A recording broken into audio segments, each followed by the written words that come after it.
Hello and welcome to India Career Center, the one-stop podcast for students, professionals, parents and guardians. In every episode, we will try to deal with a current topic that needs expert advice related to career guidance and career mentoring.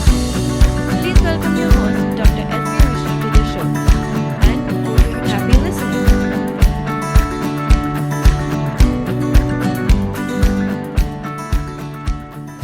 Welcome, ladies and gentlemen, to another episode on India Career Center. Today, we are going to talk about a very important topic, which is about the future of work. A lot of new changes are trending in the future of work. Some of the trends which I would like to just enlist here are, the jobs are not anymore role-based, but they are now becoming skill-based. The works or jobs are becoming more modular. Jobs are becoming more contractual. So which means that the future younger people probably need to learn about how to manage contracts and projects. And since the younger generation might see the jobs as contracts and projects, they might also need to understand the importance of entrepreneurship.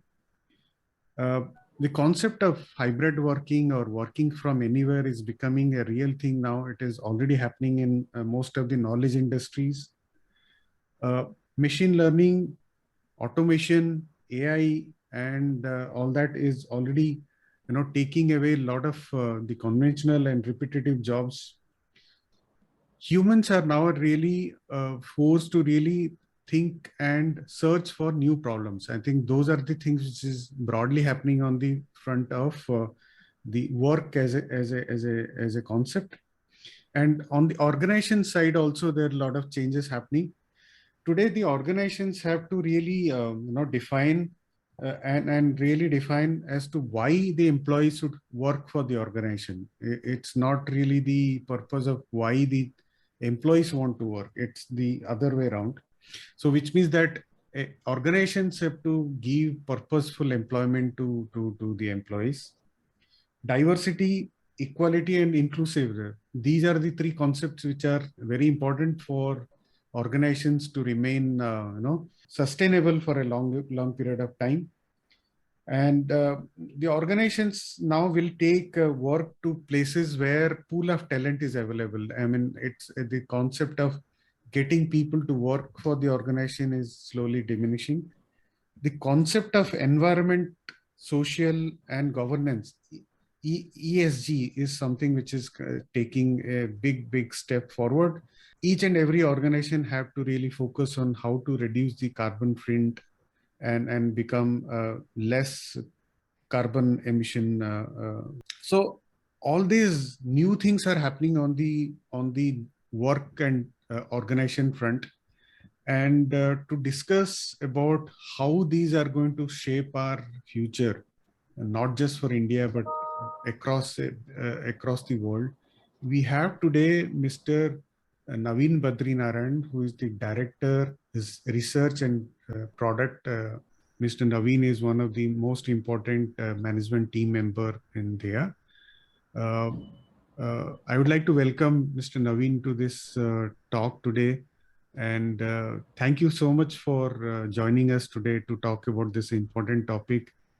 I would first of all request you to talk about your early life, how you have transformed yourself into the current role.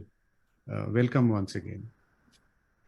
Thank you so much, Dr. Mishra, for inviting me for this wonderful session. I'm really honored. For the audience here, I'm just a normal person like anyone else. My name is Naveen Badrinarayan. Of course, I've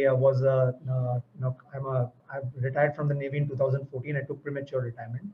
So if you ask my journey, my young life was a pretty normal life. I was an academic kid, and as most of the kids nowadays, I was also running behind the engineering bandwagon, trying to prepare for IIT and trying to get through the entrance exam and all that. And come 10th standard, I had started. In those days, we only had the brilliant tutorials and the Agarwal classes. There were only two major things which used to be the preparation for IIT, and Roorkee was a separate exam that time, and so I was preparing for it. And of course, my mind was only occupied with the fact that somehow I have to get into an engineering college, because I was good in maths and science. So that was my life in my young days. It was very accidental that someone came and said that, you want to do engineering, and there is a naval engineering which is available which after 10 plus 2. And if you've got good percentage in your 12th, which I was hopeful of getting, so you can apply for it and you'll be directly called for an SSB interview. So, minus the NDA exam or anything like that. So I just accidentally applied for the kind of this 10 plus 2 technical scheme of the Navy. And I was called for an SSB interview promptly. Though at that time I was also selected in an engineering college. I was doing my architecture in REC Jaipur, and I got a call and I went to the SSB center without knowing what happens in an SSB interview. So I was absolutely not prepared. So, my journey in the Navy has been pretty good. And today, whatever I am, I completely give everything. I've got a huge sense of gratitude and pride in saying that the Indian Navy has made me what I am today. And I have my full debt and gratitude to the services and to the Indian Navy for having made me this man out of that young, nerdy, studious child who used to only know studies all the time. And once I entered into the Navy, my life completely transformed. The main thing that I picked up in my say 21 years of commissioned service and 3.5 years or 4 years of training is something called endurance. And that has helped me amazingly in my life even till today, and even today it helps me. I also train people for running marathons, and I also conduct events. I've got which are helping people run and achieve targets. So I do all that, but then that's kind of, I'm pursuing my passion. But to get to this point, it is the Navy which has helped me do that. And how did it do it? Because from a studious boy who never knew much about running or sports or anything like that, transforming me into someone who could do what I was not good at doing. And so unlike these days when I'm into helping youth plan very early in life, in our days, there was no planning. I lived in a one-horse town and I had no clue what is happening in the world. I used to live in UP in a one-horse town called Bareilly, and I had no clue. The only thing that I knew is I have to get into a professional college, and that's how my life will get secure. So those were those 80s where, if you get a good degree and you get a good job, your life is secure. So that was the mindset with which we worked. And we were survivors. Our parents used to tell us that you have to stand up on your own feet. And that's how I entered into the Navy. From the Navy, inside the Navy, I went into the submarine arms. I was a chief engineer on board submarines. And from there, since I was academically strong, I did my master's. I did well in my master's from Pune. And then I took over as an instructor. I did an instructor tenure in the submarine training establishment. And then I went into design. So I spent about 10 years in design in the latest technology using computer-aided design and project lifecycle management systems. Traveled abroad many times and, did a lot of design work for the submarines of the Indian Navy. Also, in the last tenure of mine, I headed the Scorpene submarine design cell in Mazagon Docks, where also I think I put in my best to contribute to create a lot of processes and systems which will stand in good stead for a long time. But having done that, I realized that, probably, there's a saying, you rise up in any service till the level of your incompetence, So I guess I had reached to that level, and I decided that, I was having a calling for something which was deeper, and I kept introspecting as to what is it that I want to do, because I said I've got to work another 20, 30 years, and I probably do not want to continue what I'm doing in the Navy. And that's where I started introspecting, and I thought that I want to work with the youth. And I kept, talking to myself, and I realized that I had this deep passion of inspiring youth, working with them. By that time I was running a lot of marathons. I was interacting with a lot of young people, and I was really enjoying that feeling of being with the youth, and I was trying to, it was like a feeling that I need to do something. And the only idea that came to my mind was get into the education system and, start teaching people. So that was a natural thought that came. So when I left the Navy in 2014, I did try a stint in going to some engineering colleges, and I took some classes, I took some lectures, I taught them, and I was damn good at mathematics. So that was my favorite subject too. So typically engineering mathematics is what I used to teach.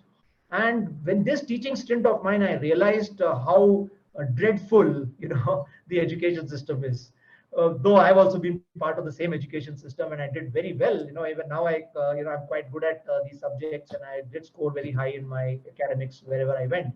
But I realized that whatever I had studied and whatever I was damn good at, application wise, unfortunately, in my entire 20 years of my naval life, I hardly used that.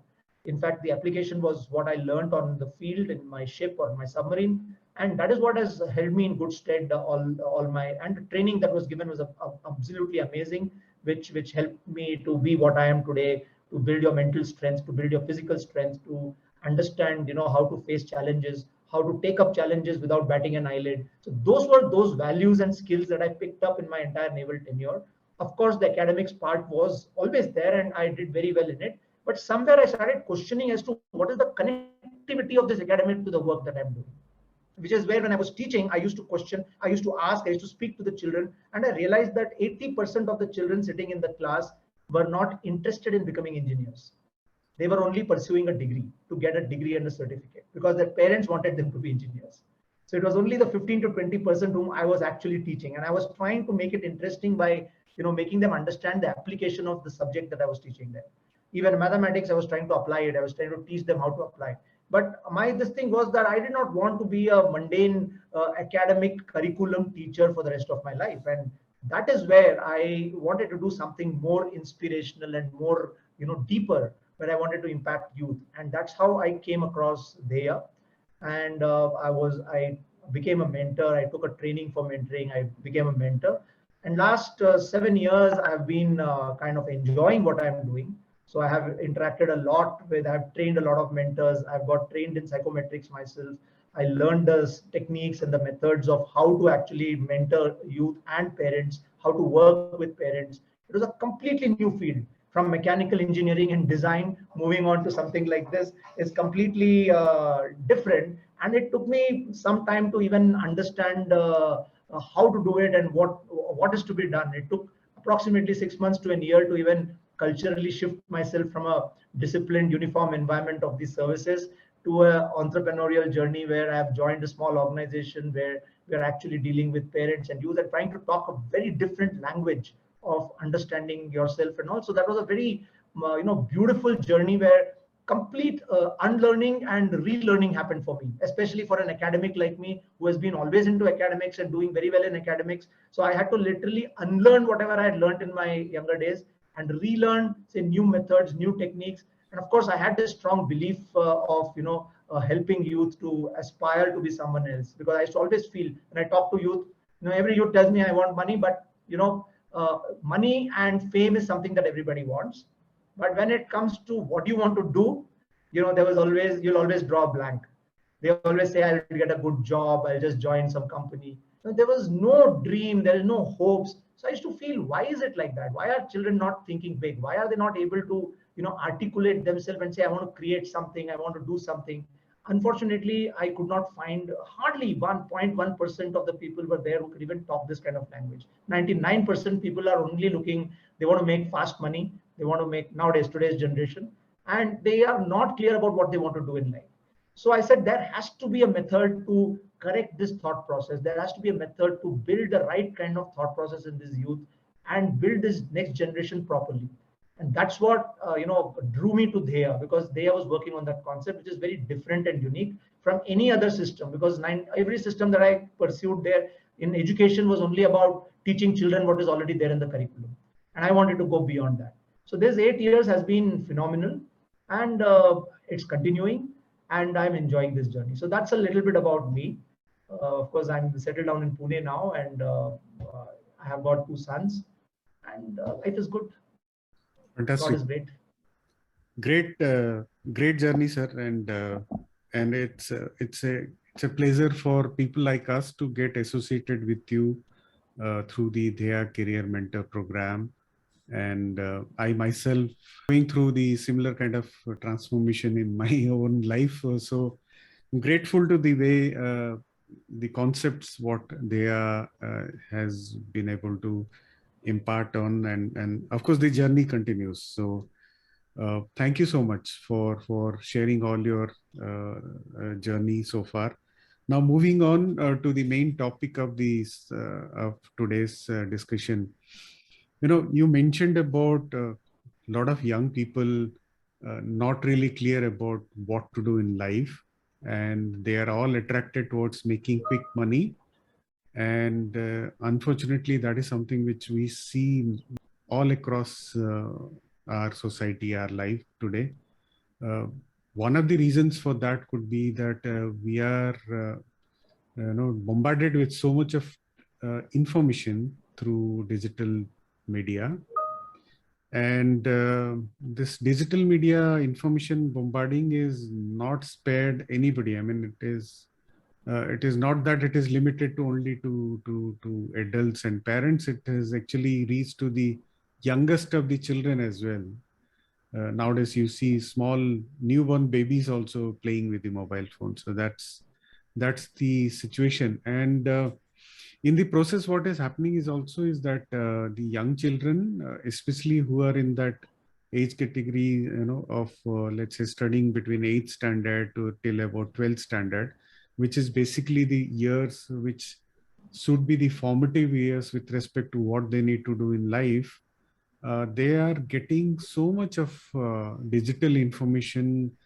A lot of it may not be really the right information as well, and getting diverted into different directions. And that's the reality. And I think we need to find a way to really navigate through this. And organizations like Dheya, of course, have a big role to play in this, in terms of bringing the sanity, I would say, and really give a purpose of life to the young children apart from the education system. So would you like to explain a little more about this, how to go about this? Absolutely. It's a favorite topic, and I would love to talk about this. So typically, I would say, there are three stakeholders in this whole thing. And if I look at the three stakeholders, it is A is the child, B is the parents, and C is the education system. Now, coming to the first point that you said, that a baby also holds a mobile phone, I think there's nothing wrong with holding a mobile phone, and there's nothing wrong with a gadget or an electronic system or the social media. We are unnecessarily blaming the system for something which it is not. I mean, the digital system or the technology is something that is going to be there, and it is better that kids get used to it. So there's nothing wrong with that. That's the first thing that I would like to say. But having said that, what happens, as you rightly brought out, coming 8th standard to 12th standard, now we have to understand it in a very different context. When we look at an 8th standard kid, an 8th standard kid is typically getting into the teenage space. So you have to look at it from the psychological perspective also.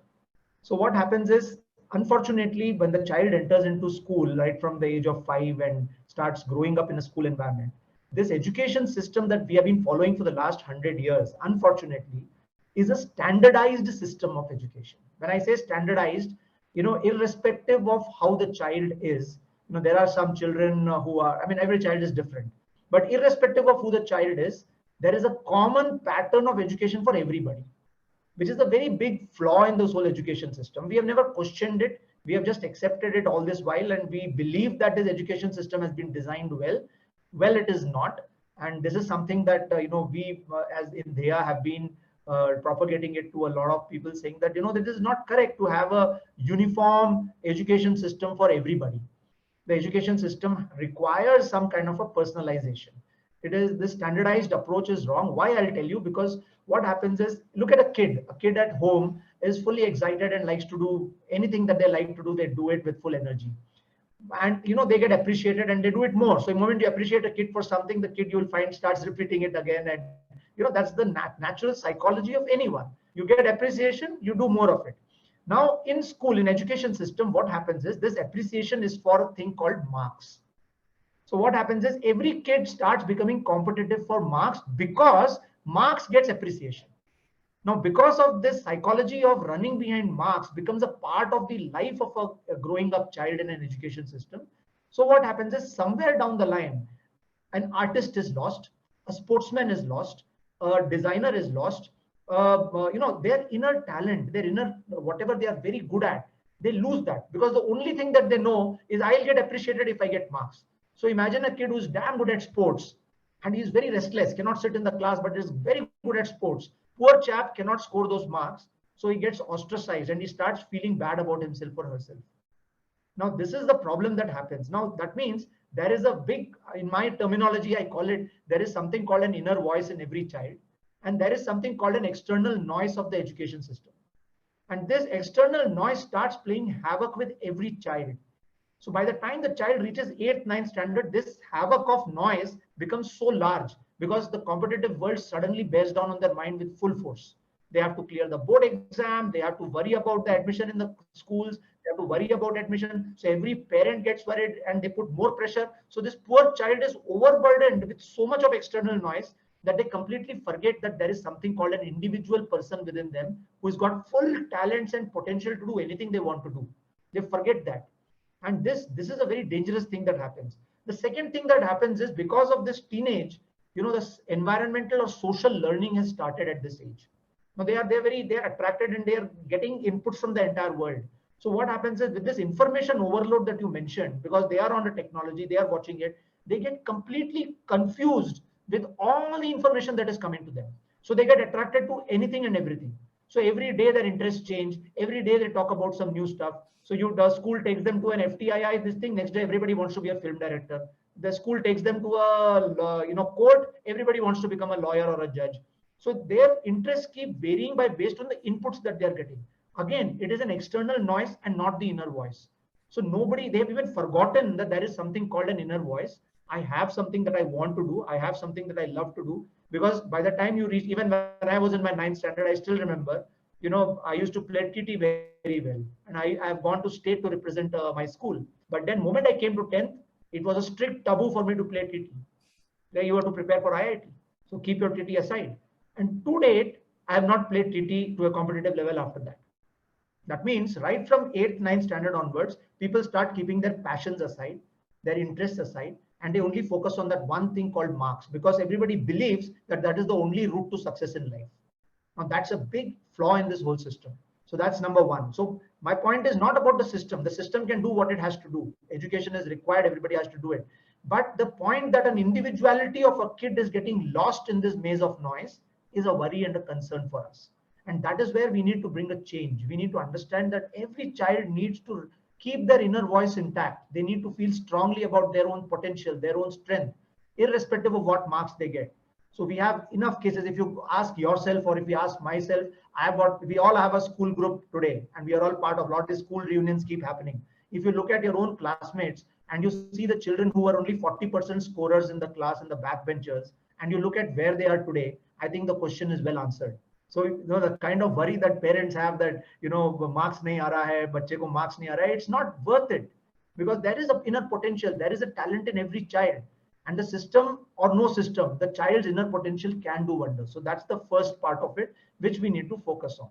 So as far as the question of a child getting riddled with the entire world of noise about information overload and all that, I think that's my answer to that question, that the inner voice is much, much more important than this external noise. Fantastic. So what we can do, of course, as you rightly mentioned, we cannot change the education system right now. Obviously, we have to go with the flow till the time, probably the new education policy, when it comes, when it gets implemented, I guess to some extent it will get addressed, but probably may not be completely addressed. So any young children, I think our video will get circulated on the social media. So people of every age, whether it is children or parents or others, they will be able to see this. And we are not trying to say that education is not important. I mean, the education system, what it is today, probably one has to go through that.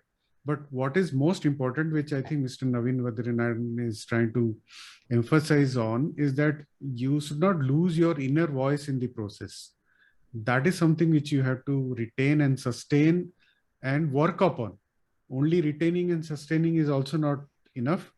To make it really shine, I think you have to also work upon it. I think in today's world, as skills become important rather than the roles, it is even more important to work on a skill which inherently you have. And hence, so along with the regular education, which we cannot change, as I mentioned right now, So go with the education, whatever is the minimum education which is required, but at the same time work on developing your skill, which is that is going to help you shine in your career, in your occupation, or in your in your entrepreneurship. I don't know. Many of you probably will actually become entrepreneur rather than being into jobs.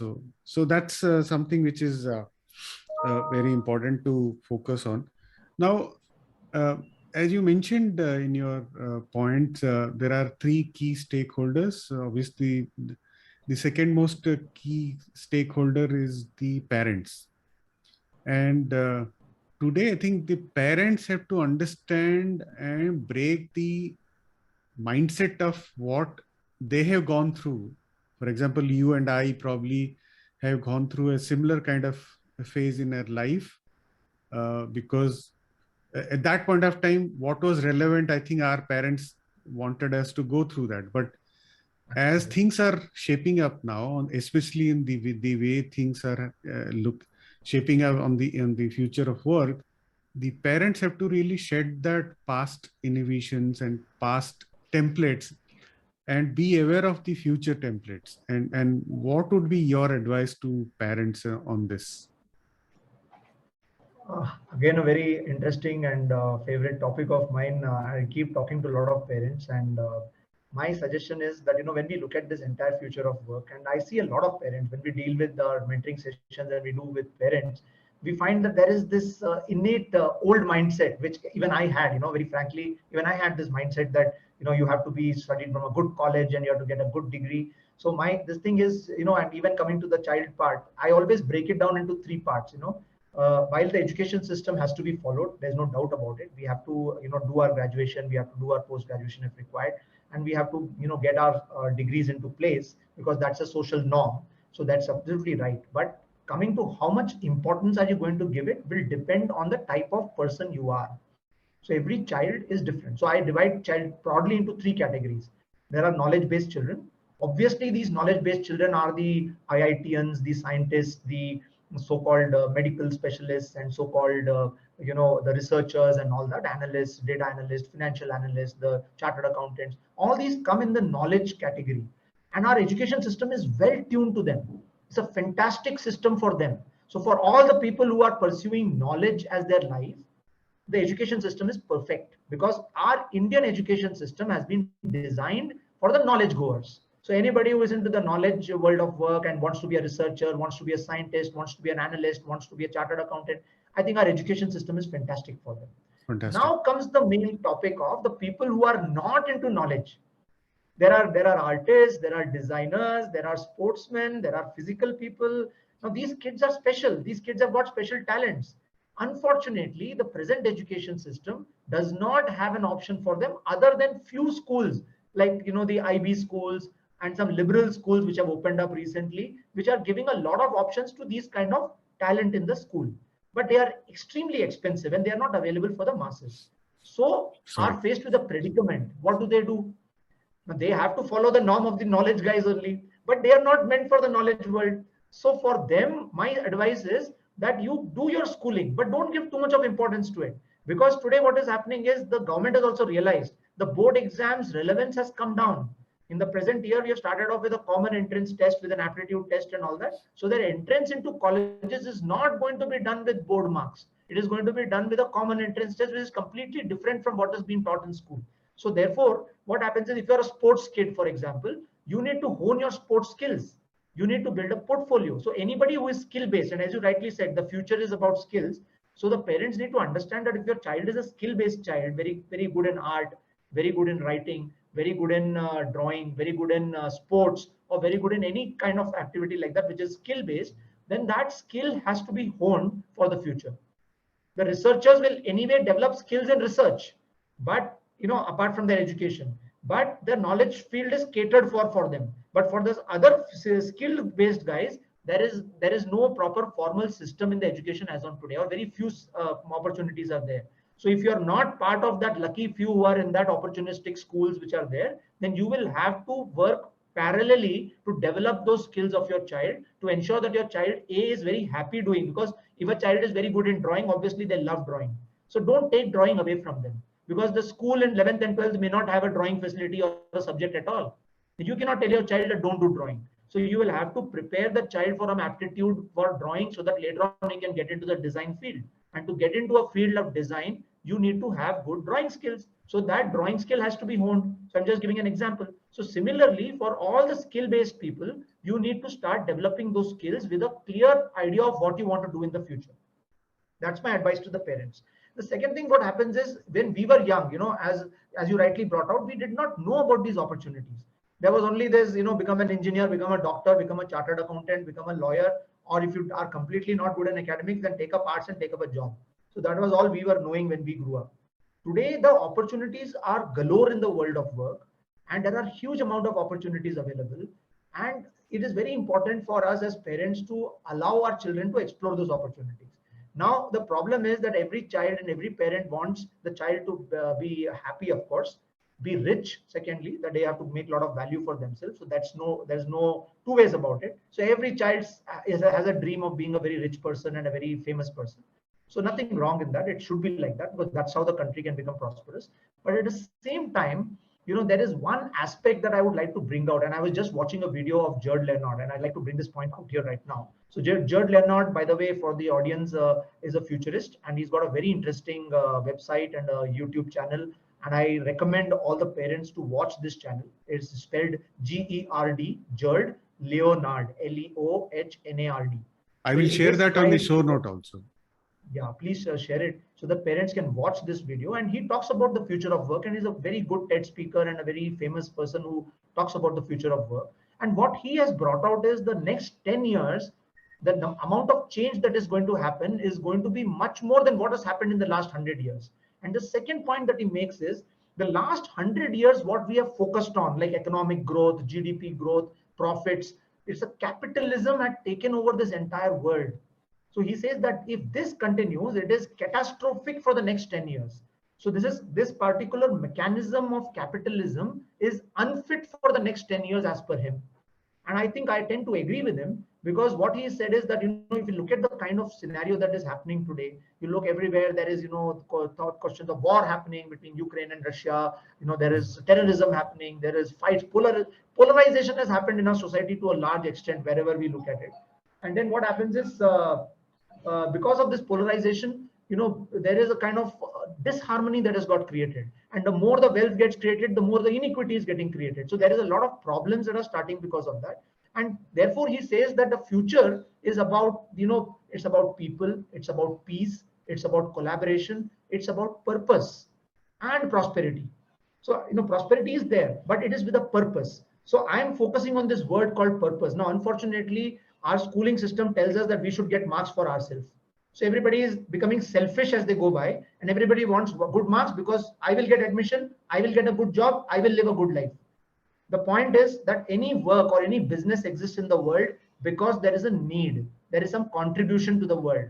Now, this concept of contribution and purpose has to be introduced early in life, if not by the school, by the parents. So my request to the parents is that, every child must be seeded with a thought that you are not just doing work for yourself. You are doing work for the world. You are contributing. And when you contribute, you get value for it. It's always a barter system.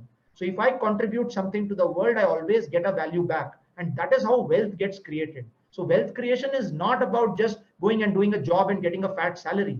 Wealth creation is about creating value by adding contribution to the world where you feel there is a need and using your talents to do that. So any talent can be shifted towards a possibility in the world of work where they can contribute, generate value, and earn wealth, and thereby becoming rich and famous. If this concept is initiated in the early ages, in the teenage, automatically as the child grows up, you will find that they are channelized, their energies are channelized, they start walking in the direction with a lot of energy and purpose, and they live beautiful lives which are happy and prosperous and become famous also. So excellence automatically comes. So if you're happy at work, you will do well. So that's my request to the parents, that identify your child. If he's not a knowledge kind, don't worry. There is enough and more opportunities for the skill guys. And the skill is the future, like you rightly brought out. So if there is going to be a skill demand and this skill is being honed apart from school, it is going to pay them in long term very much. And then there's a third category. there are these personality based children. You find a CEO of an organization who is aggressive and who is just shouting and gets the numbers somehow. Entrepreneurship's chaotic environments is being managed by them. Now these guys are personality based and they are ostracized in our school environment because they become the backbenchers. They're called the gundas. But these gundas are the future entrepreneurs. Identify them, channelize their energy. Now if we keep them as call them gundas or keep them in the backbench, they are going, their energies are channelized in the negative direction. If we utilize their energy and channelize it in the positive direction and give them dreams of becoming great business owners, giving great sales specialists, marketing specialists, these guys will create a lot of wealth for the nation. So we can identify them. Then there are people who are good actors. They are very good at talking. They're very good at communicating. So if you're able to identify this talent at the right age, at the age of 13, 14, 15, and we're able to channelize their energy in the right direction, you will have, huge potential people coming up in the environment, the economy, and creating a lot of value for the world as well as for the country. That's my suggestion to the parents. Fantastic, sir. I mean, I think if I let you to speak, you can speak for the entire day on this topic. And I think each of the points which you mentioned are so relevant actually. And I sincerely wish that this video of ours or the podcast reach out to the most of the parents and also the young children who can listen to this and really learn and take at least few of these ideas which can help them in their future. Sir, on the, I know Dheya Career Mentor focuses on the students mentoring and also the professionals. On a large scale, do you also see as an opportunity with respect to creating some kind of platform where there's a constant engagement created for parents? I think that is something which I know I think in the Dheya Career Lab, a part of it is the parent engagement which is created. But I think there is a need for much larger engagement for parents as a platform. I think that is something which I thought I should bring it out. What is your thought on that? Absolutely right, and you're 100% on that. And we are on the verge of launching a complete parent education program. Fantastic. Which is, we are going to run parent awareness courses on career literacy and on career awareness. And we're going to be having a lot of, self-paced as well as hybrid programs on our learning management system, which is going to be available for parents, where we're going to talk about a lot of, nuances of understanding children, A, and B, understanding how to connect the children to the world of work using a lot of research and authentic information. Because as you rightly brought out, the information overload in the media and in the systems, most of it is marketing. Most of it is not to be taken too seriously, but then it's very attractive, so children get attracted to it. What is important is the realistic, feature of any work life needs to be brought out and put in front, because not many parents are aware, especially when we talk about careers in media, we talk about careers in the say space of say design, or there are so many careers available today. So not many parents are even aware about the scope of those careers. And it's important for the realistic view and through people who have been there and done that.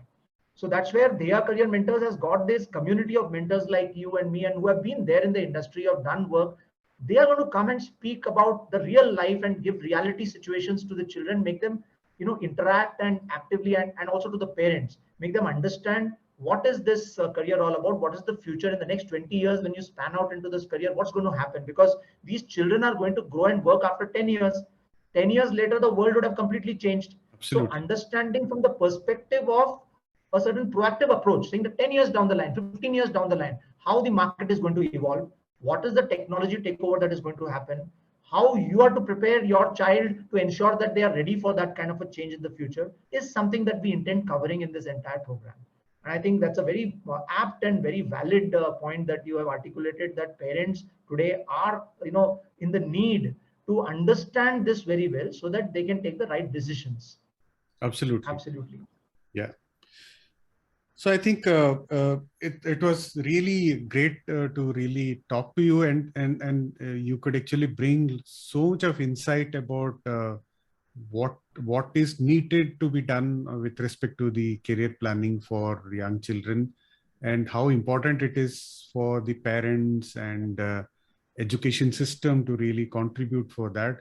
And as career mentors, I mean, they are career mentor and professionals like us, I think we also have a very important role in terms of contributing back to the society. So in a way, it is great to really help our young children to look for a brighter future.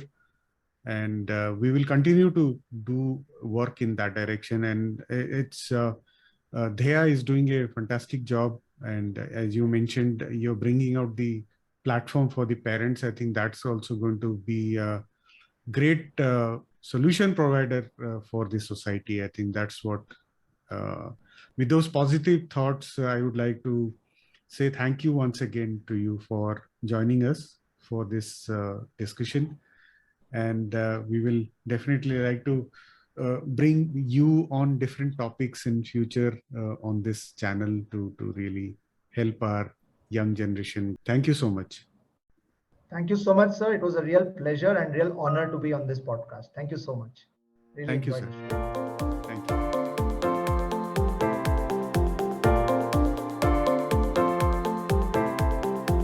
Hope you enjoyed this episode. We sincerely wish you could take something from our conversation today and be able to apply it to your life in a positive way. We value your feedback. This can help us improve our future episodes. So share your thoughts to serve you better. If you want us to focus on a topic which you think is of importance, let us know. We will share our expertise in future episodes. So, see you soon with a new topic and help you in your career journey.